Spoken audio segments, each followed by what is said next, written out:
3 years ago, I went from 226 to 176 pounds in 3 months, officially going from obese to quote-unquote healthy in 100 days. While I do get messages every single week saying I helped inspire someone to lose 10, 20, even over 100 pounds, I also get tons of people saying that I'm just going to gain the weight back again. It's been one of the hardest battles of my life, just behind losing the weight in the first place. And I'm making this video to say that I give up.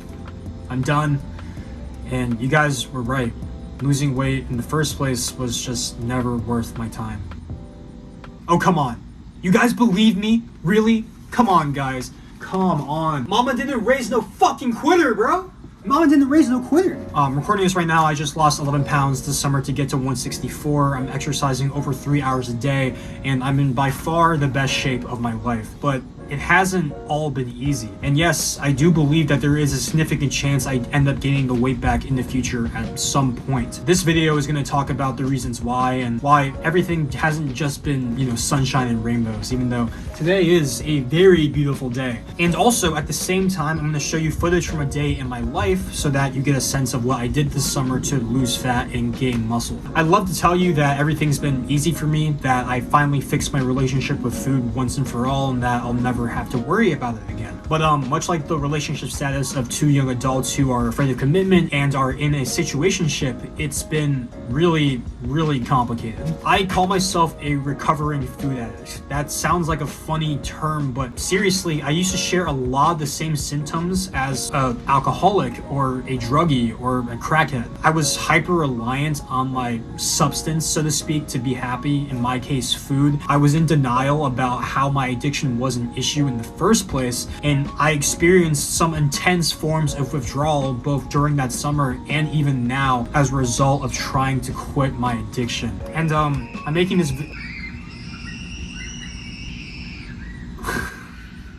Sometimes I come back home from, classes or an internship, and I just really wish I could just gorge an entire cheesecake in one sitting. But the tricky thing is, with my former addiction, I can't go cold turkey. The end goal for people who are alcoholics, for example, is to just never drink again, to be sober for X amount of years. But for me, if I stop eating food for more than like a week, I'm just gonna freaking die. When your friends have like a toxic ex or just a long-term relationship, you're just like, yeah, you should probably go no contact with that person. I can't do that. I can't go no contact with food. Over the past few years, I've probably lost about 100 pounds combined. I know what you're thinking. Joseph, why don't you weigh like 126 pounds now if you lost 100? But that's because in other periods of time where I just wasn't as focused on my health and my body and I kind of fell off the wagon, I gained a combined like 40 pounds. Basically, every single summer, I get into what is at the time the best shape of my life over and over again. And this year, 2024, has really just been about body recomposition. My arms and legs are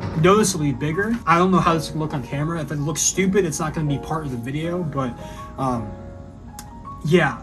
My arm did not look like this 2 months ago, definitely not a year ago. I can see my abs in the morning now, and this has all happened while the weight on the scale has actually gone down. If you look on the screen right now, I'm gonna break down like my weights and how things have progressed over the years. You'll notice that every single year, my weight has gone up in between summers. That's not a mistake. There's an old saying that old habits die hard, and there's a reason why that's a saying. I still struggle every single day with wanting to overeat. I'm scared of just becoming reliant on anything anymore. I know how scary it was for me at the time to be so dependent on eating food in order to feel happy. I just don't want to feel that type of way about anything anymore, whether it's a person, a place, a thing. And so that's why, as my friends like to say, I just sort of quote unquote raw dog life. I don't drink very much. I haven't done any harder drugs, and I don't even drink caffeine. Like, I don't drink coffee in the morning, and I don't take pre-workout. I can't use being drunk as an excuse for any embarrassing text messages I send or for my behavior in a social situation. That's unfortunately all me. I just showered. No, there is not footage of that. Do not ask for it. We will be making my protein ice cream. I have a full pint. Click it. Click this. And it's very loud. Yeah, look at this. Thick enough that's like hard to scoop with one hand and holding the camera. If you have a big back friend, girlfriend, boyfriend who used to be a big back or is a big back, let them cook.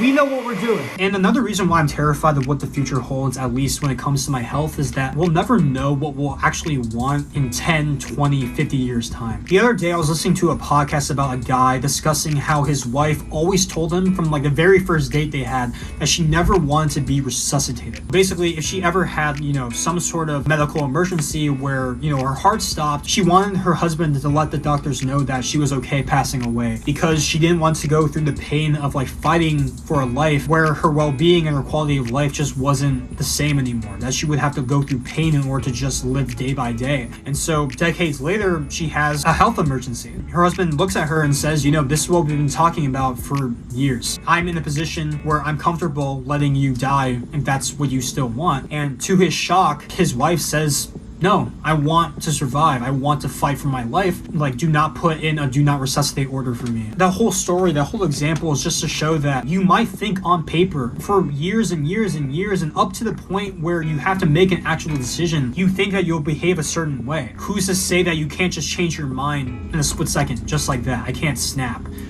That's one weird thing about me. I can't snap or whistle. But just like that, you might just change your mind. Right now, being, newly 22 years old, I think that I will want to prioritize my health for the rest of my life. But when it comes down to it, when I hopefully, get married and have kids and have other responsibilities, who knows what's gonna happen? Honestly, right now, one of the big motivations for me is that I want to be a good dad. Especially when my kids are younger, go play sports with them, go to the park and have a good time with my kids. Sorry, I don't want to get emotional, but it's really important to me to be in that spot where I can serve physically also as a good role model for anyone who I happen to raise in my household. And on that note, I can't emphasize enough how much better I actually feel right now. People love to focus, especially online, on the idea of glowing up as a reason to lose weight. Definitely, I think I look way better than I used to. I feel a lot more confident in my skin, and I sometimes even think I'm attractive when I look in the mirror. What makes me feel comfortable in my body is the fact that my body feels better. I don't wake up with knee pain. I don't go up one flight of stairs and have to catch my breath on the top. I'm a better friend, student, athlete, and even person as a result of just how much more energy I have on a day-to-day basis. I will be the number one person who will give testimony to the fact that losing weight is going to completely change your quality of life. That was the biggest reason why I would encourage anyone to seriously look into it. To all the people who, clicked on this video and almost felt a sense of joy in discovering that I fell off the wagon and thought that I was going to actually admit that I was going to give up on my journey and my process and stop believing in myself. First of all, fuck you. Second of all, I will do absolutely everything in my power to make sure that you guys are wrong. I have this ability within me to just flip the switch when I really, really want to, when I'm really, really motivated to do something. I'm able to prove to myself and other people that I have that dog in me. I'm a fighter. I will fight for myself because I love myself. Maybe the odds are against me. Maybe it's true that over 4 out of 5 people who lose weight will end up gaining it back over the course of time, but fuck that. I'm gonna bet on myself. For anyone watching this, I don't know if your struggle is with weight or not, but whatever it is, I just want us all to continue fighting for ourselves. Take it from a guy who essentially at one point was trying to eat himself into getting weight loss surgery. I don't know exactly what it is that inspired me to wake up and start losing weight for myself and by myself, but I'll tell you right now, it'll forever be the best decision of my life because I chose to believe in myself. Maybe naively, I believe that we all have it within us to fix ourselves. When all likelihood, you are not going to be saved by someone else. No one's coming to save you. And that might be scary to think about at first, but I truly think that we all have it in us to save ourselves. And that's why I fight, and that's why I continue to believe that, I deserve to be fought for as well. Stay anxious, everyone. Have a beautiful rest of your day, and peace.